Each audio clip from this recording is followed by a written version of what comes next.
Hello and welcome. In this video, I'm going to show you the steps I take to install a diesel stove by Dickinson.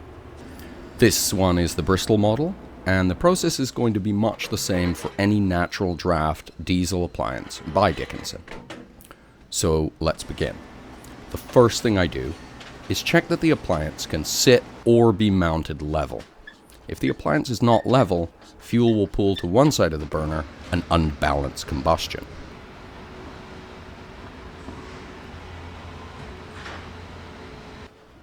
Next, we turn our attention to the chimney. The height and configuration of the chimney will have a direct bearing on the performance of the appliance. Work out how tall the chimney will need to be. Remember, a natural draft appliance requires a minimum vertical chimney height of 4 feet.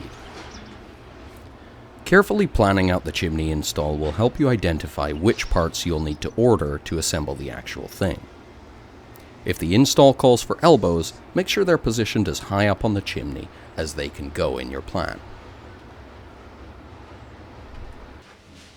When you've determined on the most suitable location for the appliance, double check that it will comply with the safety clearance requirements. 2 inches and a protective backing are required behind a diesel stove. The requirements for your appliance will be listed in its owner's manual. Once all parts have been ordered, and before beginning the install itself, check to make sure you have every part you'll require. For this chimney, my parts include a barometric damper on a 2-foot pipe, 4 feet of straight chimney pipe, 2 45-degree elbows, the deck fitting to seal the exit hole, and the cap. Now, before we get out the power tools and begin, if you're uncertain about how to proceed here, please get in touch. We can be reached by email, toll-free, or on our local number in Canada.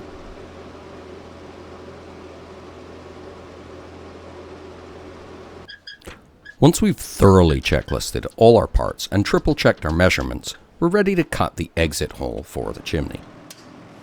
You can use the inside diameter of the gasket you receive to mark the hole size. You need to cut a big enough hole to leave 1 inch of clearance around the chimney pipe. Since this is a 4-inch pipe, that translates to a 6-inch diameter hole. If you don't feel comfortable cutting through a roof or wall, please have somebody help or do this for you. Remember to use personal protective equipment when using power tools and exercise caution. Some materials will be more difficult to cut through than others. I'm doing a rather rough job of this hole. Thankfully, the deck fitting install will cover up my sloppy cut, even if it is a little rough around the edges.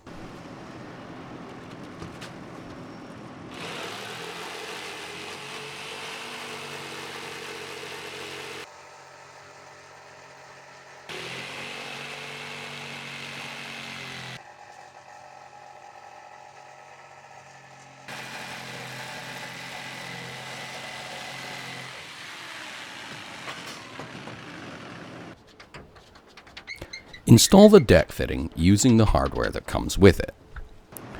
You can screw it straight into wood or fiberglass surfaces. If you're going through thicker metal like this steel roof, you can drill pilot holes for the screws, but don't drill these straight through the gasket. If you're attaching the deck fitting or drilling holes, make sure it's correctly centered in the middle of the exit hole first.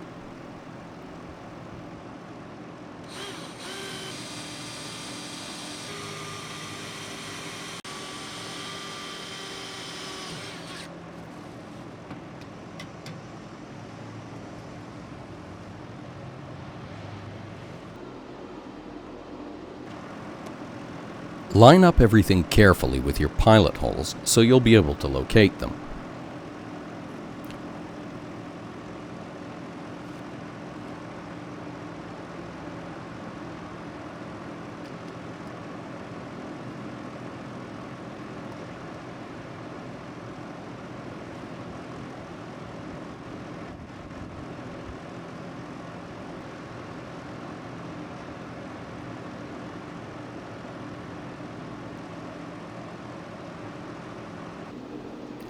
The dress ring attaches from underneath to cover up any ragged edges on the inside surface.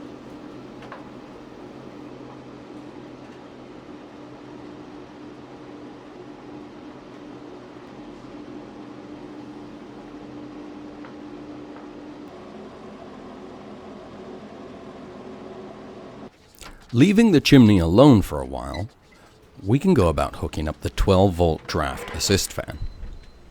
The Bristol stove comes with an external fan speed control. On other appliances, this may come built-in. To wire up the fan, first connect the ground wire from your power source to the black wire from the fan motor like I've done here. Next, remove the connector from the fan's red wire. The speed control has two red wires. Connect the shorter of those to the power wire from your 12-volt power source. When the remaining red wire from the speed control is connected to the red fan wire, the connection is complete. Test the setup by turning the fan on and off and by regulating its speed. Once the fan is working, you can install the speed control box in a convenient location. In order to complete a trouble-free setup, we're also going to clean the metering valve. This is one of the most important steps of the whole process and should be done on every install, even if the device is brand new. The reason for this is the likely presence of old diesel fuel. Old fuel residue will gum up the works of the metering valve and cause it to meter fuel inconsistently. Occasionally, that fuel residue will need to be cleaned out. But why do we need to clean a brand new valve with its tag still attached? Well, because that tag indicates a factory calibration, which was done with, you guessed it, diesel fuel. Even if your valve is brand new, there's a good chance it could stand to be cleaned. If you skip this step and light the stove without cleaning the valve, you may be in for a bigger mess to clean up if the sticky valve action causes the stove to accumulate soot as it burns in an unbalanced fashion. Cleaning the valve involves disassembling its float, removing the little needle beneath, and polishing the inside of the fitting the needle sits in. I use a dry Q-tip for this, but in a pinch you could wrap the float's hinge pin in a piece of cloth and clean it that way. Avoid using solvents or cleaning agents which could damage the seals inside the valve.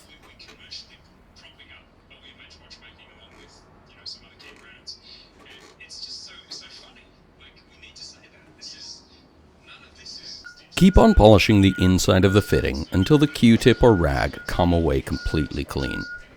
The yellow discoloration you may see is dried fuel that may be preventing the needle from moving smoothly, which will cause the fuel flow to fluctuate.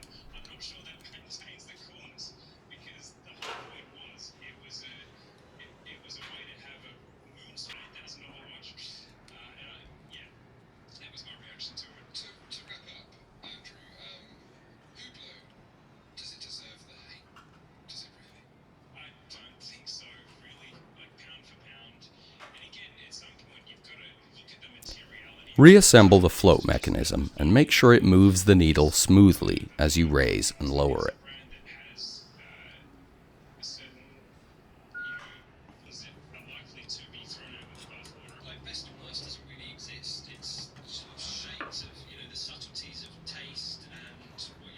Before you tighten down the lid of the valve, pull up on the knob a few times.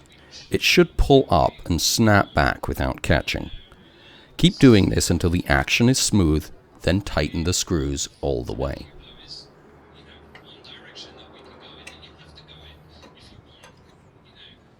Because this is a Bristol with a valve located on the side of the stove, I also need to reattach the extension rod that allows us to adjust its settings while in use.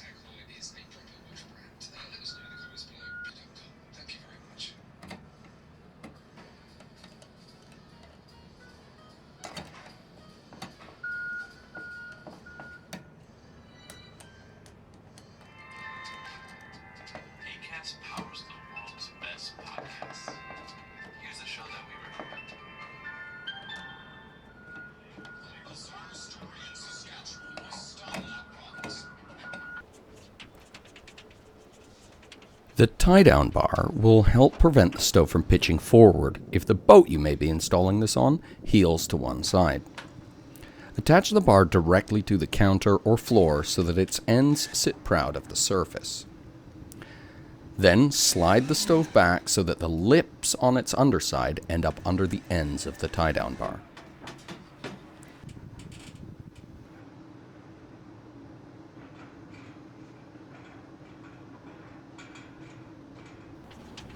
The chimney pieces will slot together without need for sealant or tape. Deform the first section to fit around the oval flue collar. This makes for a nice tight fit. If you're using a barometric damper, it should be located within the first 2 to 3 feet of chimney where it will be most effective.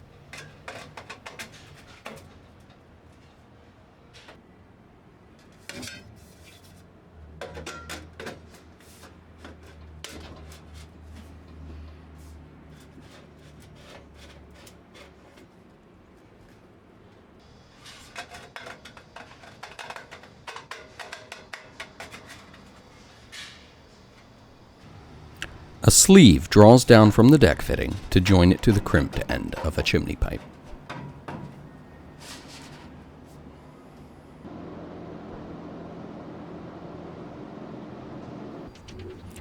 The recommended best practice for a diesel-powered appliance is to use flared copper fuel lines to deliver the fuel. If you're flaring copper line, don't forget to remove and assemble the flare nuts on the valve to these before flaring. Tape should not be used on a flared connection. However, if you find engine vibration or other mechanical interference are shaking the flare nuts loose over time, they can be attached using a small amount of thread locker or Loctite.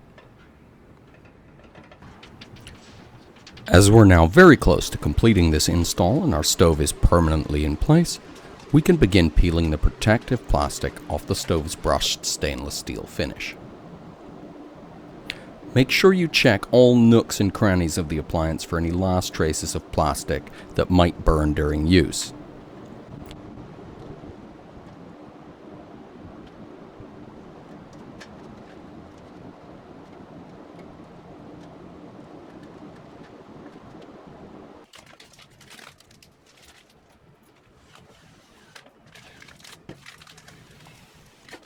In order to remove some traces, screws may need to be loosened off and then retightened.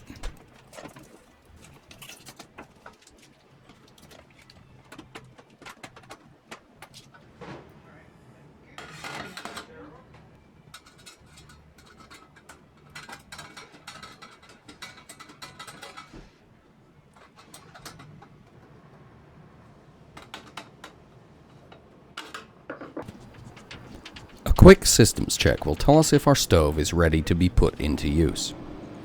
Because this will involve introducing fuel to the burner, first vacuum out any dust or debris you see inside. Test your fan by turning it on and adjusting it to its highest setting. You should be able to see unrestricted airflow to the burner.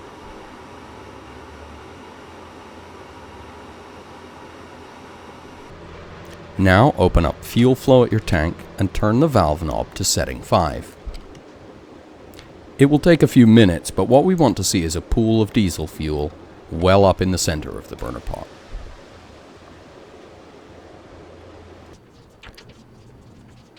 This install features 2 dampers.